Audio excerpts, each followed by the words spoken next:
Read thy scripture, mortals!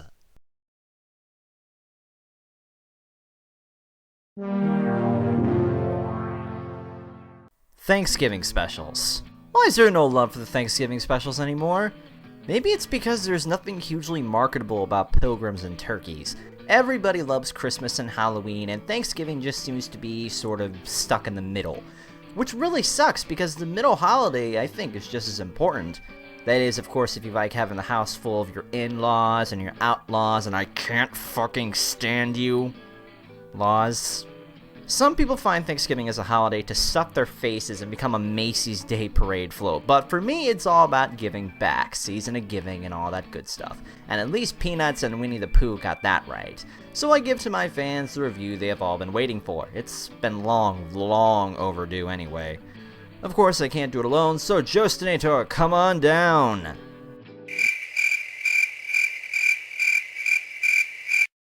Well then, his loss I guess. Let's see, what do I do until then? Ah, I know. Why don't we get to what we missed out and review Aren't you forgetting someone? You aren't Joey. Use the kitty with the blue snowball microphone like me now. Oh yeah, Joey. He's actually getting shipped to Austria at the moment. Don't you mean Australia? How was I supposed to know? They look the same to me. Anyways, besides starting this review just like my last one almost, there's gotta be a reason why you shipped my best friend to another continent. Oh, nothing. I just have a little bone to pick with you. Well, I suppose we could Pardon? Your Valentine's Day special? Say no more, I have a feeling I know where this is going. Well, since Joey is AWOL for the moment, you could help me maybe with the Sly 3 review? That would be a great idea. But one, I never played Sly 3. And two, I have something much more different in mind. Oh yeah, I've been meaning to get to that. Why stall anymore? You want to make things up to me, right? But... No buts. Think about it. Would you rather review a mediocre sequel to one of your favorite video games, or review a TV show with me that has a sexy woofy lady? Do I gotta...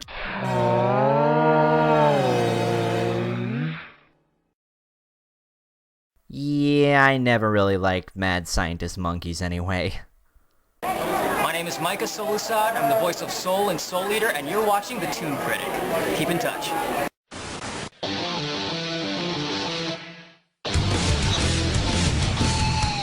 In an endless sea of animation stands one true dude for the 21st century, hailing proudly from the Shy City, Chicago's own ToonKritic.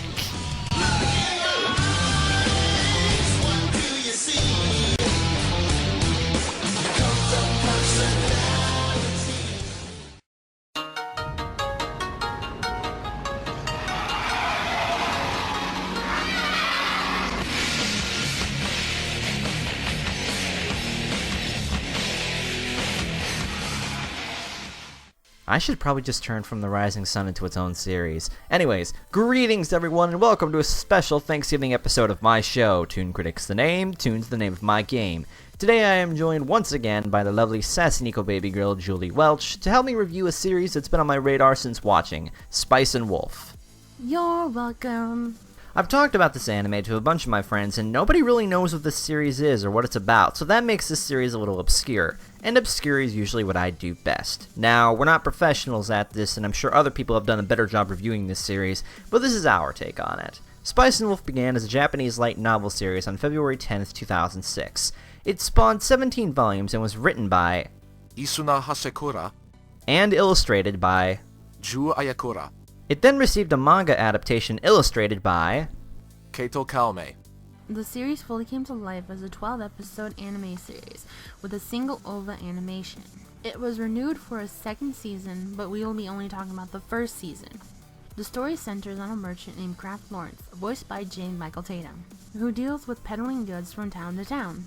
He stops at a little town called Paslow, and upon leaving he finds a woman in his wagon. Not just any woman, though. He finds the woman is the form of a teenager, except for a pair of wolf ears and wolf tail. And she's naked. and yet Funimation didn't deem this as nudity. The nerds of the world with the strong right arms thank thee. Oh yeah, and the lefties too, but those aren't important. The mysterious wolf teenager is actually a pagan wolf deity named Holo, voiced by Brina Palencia. Being bound to the town for quite some time, Holo wishes to return to the north to her homeland. Holo manages to bargain her way into traveling with Lawrence and also to become his traveling companion. It's kind of like how the companionship works in the Doctor Who series. That I can actually kind of see. Season 1 of Spice and Wolf follows Lawrence and Holo as they travel, and we get to see the world around them through their eyes. Holo's wisdom turns out to be a double-edged sword though. On one hand, her wisdom is able to help Lawrence with his profits, like putting the smell of apples on fur to make them smell and sell better. At the same time though, they must deal with the cautions of the trading world and the negative attention from the church. That really helps add a layer of tension onto the show. The story not only focuses on the interactions between Holo and Lawrence, but also the economics of trading and peddling. And while this is a fantasy series, it doesn't have anything to do really with swords, dragons, or magic. So at least this series shows there is more to fantasy than Harry Potter or Lord of the Rings. It's a whole new lore to dive into, and as Mainichi Shimbun puts it, it's a unique fantasy. And with that, let's take a look at the characters. Let's start off with Lawrence. Tatum was the best choice for him with his gentle and subtle tone. It actually fits quite well with the personality Lawrence is given. If the world got sent back a few centuries, I know I can trust Lawrence and his awesome merchant skills. I can't imagine what it must be like traveling alone. At first, Lawrence gets annoyed with Holo and sees her as a burden, but later on, he sees how wise she is and grows really close to her. She helps him soften up and open up more to her. Though he's laid back and very intelligent in the ways of trading, he often seems lonely and a little cold at times. Before episode 1, we really don't know much about him, but it's the mystery that makes him an interesting character. Plus, he rocks his silver hair, and as we all know, silver hair gets all the ladies. He wants to open up his own shop, and what really impresses me is that he puts Holo, a stranger, before his own goals in times of need.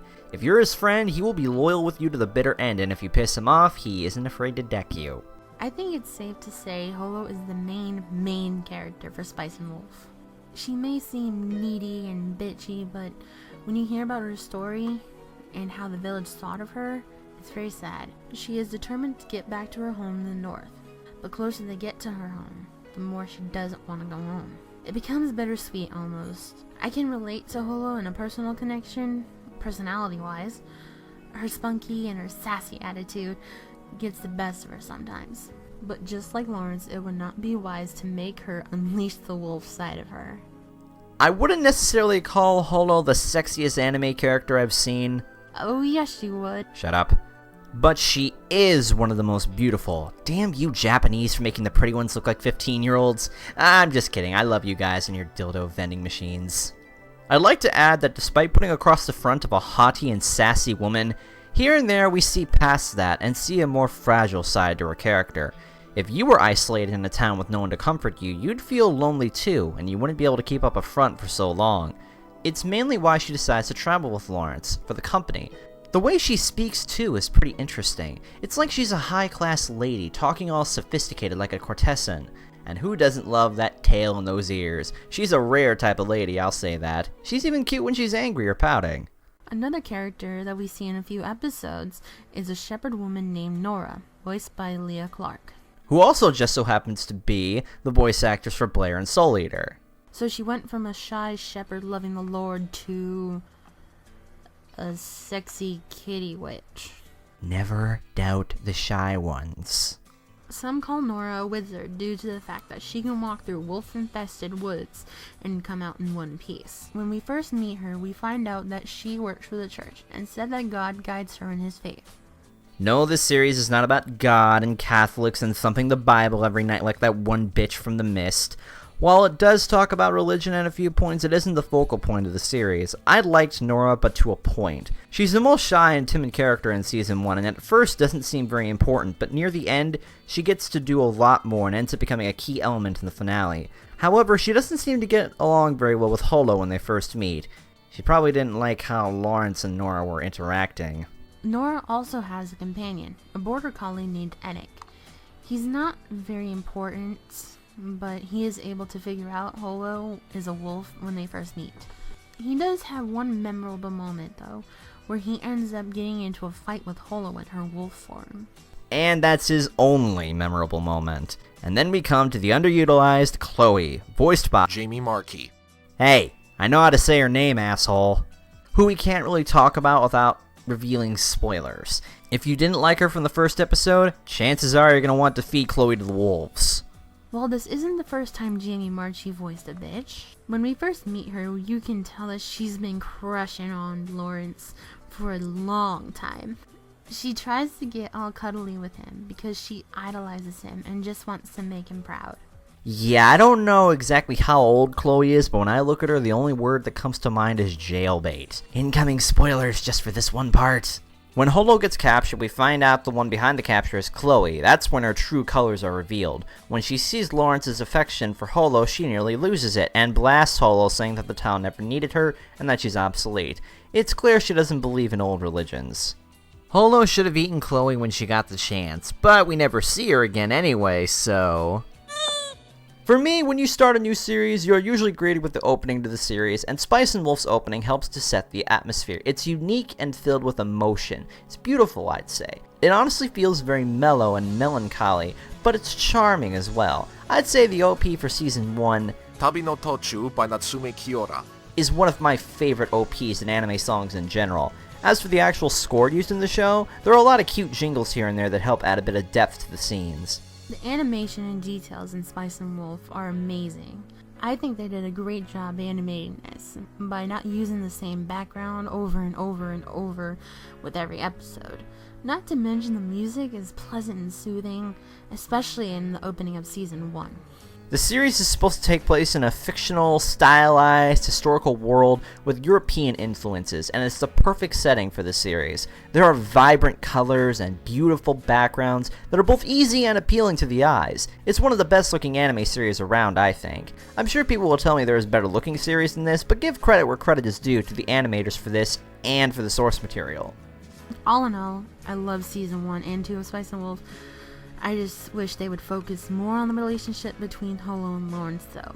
Even though there are more developments in Season 2, Season 1 is still awesome. It can be a little tough to understand, especially when they talk about coins and trading and all that other shit. But when you look past that, you got a really great anime series on your hands. If I had to choose, my favorite episode of Season 1 has to be Wolf and Business and Talent. If I had to rate it, I'd give it a 4.5 out of 5. It's one of my all-time favorite animes.